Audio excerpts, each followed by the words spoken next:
I'm here from my office temporarily for two reasons. First, to let you know that this is your last chance to support SciShow during our yearly postcard fundraiser, and I want you to understand something about that. Second, I want to tell you about the illness that I have right now, why I have it, and why you maybe never will, because that's a science story, and it's fascinating. So to the first part, I need you to know that in order to fund SciShow, we need people to give us money, but we do not need our conversion rate to be particularly high. We are dedicated to making high-quality, reality-based, trustworthy science content at SciShow, which is more expensive than the average YouTube video, but we're also focused on doing that efficiently, which means that only a select group of you actually need to support us financially. This is the way we want it. We don't want to make everybody pay. We want it to be free for everyone. But this select group does pay so that everyone else can have it. And on the order of the whole channel, it's something like 1 in every 3,000 people who watch SciShow gives us money. So I want to be honest with you, this lets a lot of you off the hook. You don't all have to give us money, but there are some of you for whom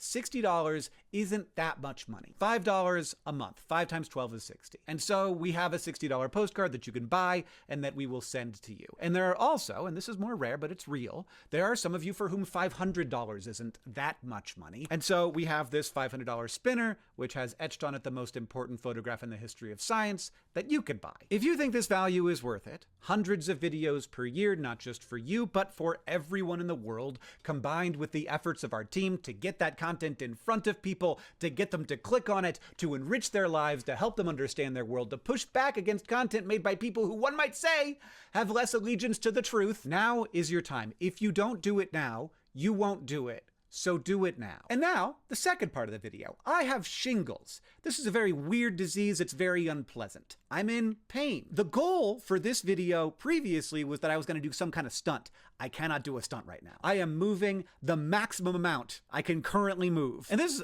is weird. I'm 45 years old, but I first got the virus that is causing my shingles when I was around 8, when I got chickenpox. And when I was a kid, everybody got chickenpox. Like literally, 99% of kids got chickenpox. And on the whole, chickenpox isn't that big of a deal. With millions of cases in the US every year, only a very small percentage of those kids were hospitalized, around 10,000, and only dozens of them died from the disease. Now that's dozens of kids who died. They didn't get to grow up and become 45-year-olds with shingles. But compared with a lot of infectious diseases like measles, for example, this was a much less dangerous disease. While immunity from chickenpox after the first infection is usually lifelong, the virus that causes chickenpox never leaves your body. It hides in your nerves, and later, given the right circumstances, can reemerge, infecting a branch of your nerves and then erupting out of the skin. Do you want to see what it looks like? Too bad. This later infection is more dangerous and more painful. If it happens on the face, which luckily did not happen to me, it can threaten your vision. It's also extremely painful, and it can sometimes lead to lifelong nerve pain, though that's unlikely in cases like mine, as I am fairly young. Fingers crossed. But the thing is, if you were born in the late 90s or later, you probably will not have to deal with this because you were probably vaccinated against chickenpox. One of the solaces I have been taking from my very painful ordeal is that humans looked at this and said, this does not have to be normal. They did something about it. And now, as a middle-aged man, I'm kind of a relic. I'm getting a disease that my child will almost certainly not get. But how come it showed up in time for him but not for me? There's reasons, and I want to tell you about them. In the 1970s, a scientist named Michiaki Takahashi isolated the virus from a child and then did what vaccine scientists often do with viruses like this. He weakened it by growing it over and over again under lab conditions in weird circumstances until it became much less dangerous. That weakened version, which is called the Oka strain, could still teach the immune system what the varicella virus looked like, but it was much less likely to cause the full-blown disease. And this is the core trick of what we call a live attenuated virus. You are showing the immune system the enemy, but a version that cannot do nearly as much harm, but it is still alive. Doing this with the chickenpox virus is a different challenge than with most viruses, though, because everyone knows that varicella doesn't just infect and leave. It stays forever. And a live attenuated virus would also stay forever. And we didn't know what that was going to mean for the long-term epidemiology of the infection. Would the attenuated virus reemerge as shingles? Would it change the course of the infection in some other way that we don't understand well? It's one thing to make a live attenuated virus vaccine against a virus that infects you, replicates, and leaves. It's another thing to make one against a virus that can disappear into the nervous system for life. Could the weakened virus also go latent? Could it reactivate? Would immunity last? Would it be safer than than the natural infection in the long run? Those are the kinds of questions you want scientists to be asking, and they were the questions that were being asked as I was being born. So once the vaccine existed, it still took time to understand what the full course of the vaccine's impacts would be. But given enough follow-up time, scientists found that the live attenuated varicella vaccine did not just prevent a lot of chickenpox,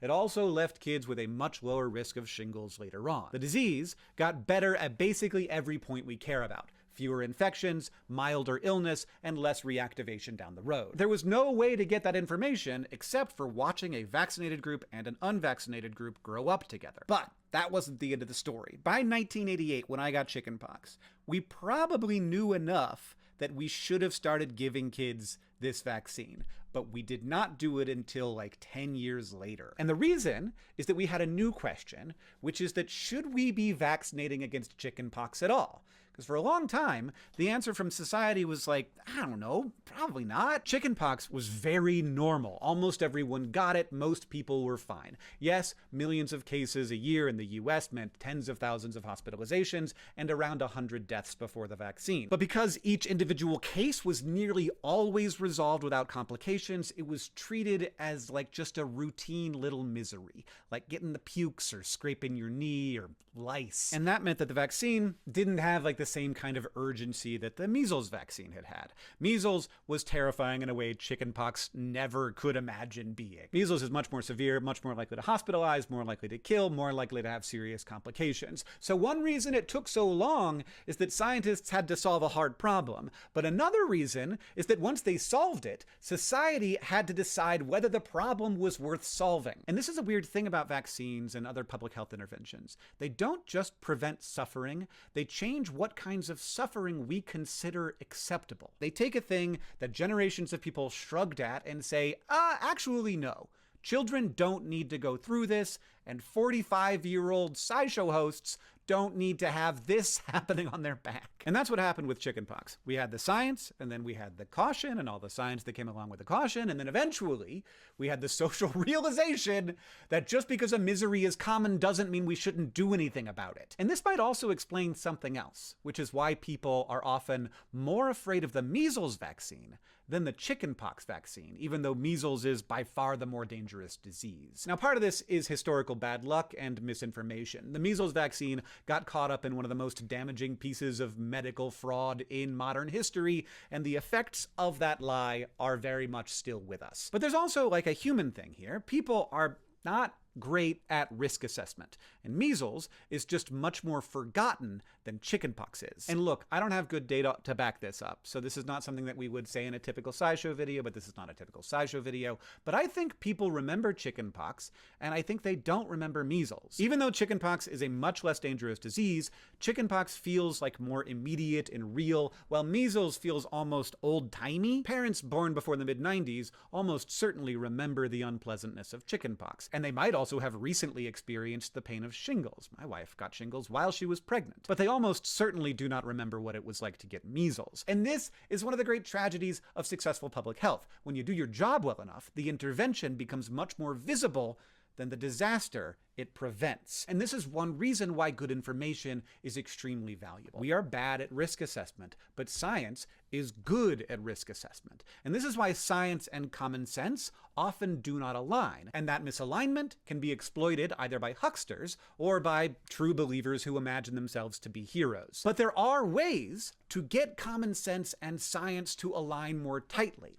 And we do that with good information explained well. And that's what we do here at SciShow. And we're going to keep doing it. With your help, even as I wince through a virus that has been waiting in my nerves since the Reagan administration. A virus I could have avoided, but science took its time to make sure the vaccine worked well and was safe. And now I know my son will probably never have to deal with this pain. So help us out. This video will be deleted 24 hours after upload. If you don't buy a postcard now or get a spinner now, you will not get one. So if you're gonna do it now.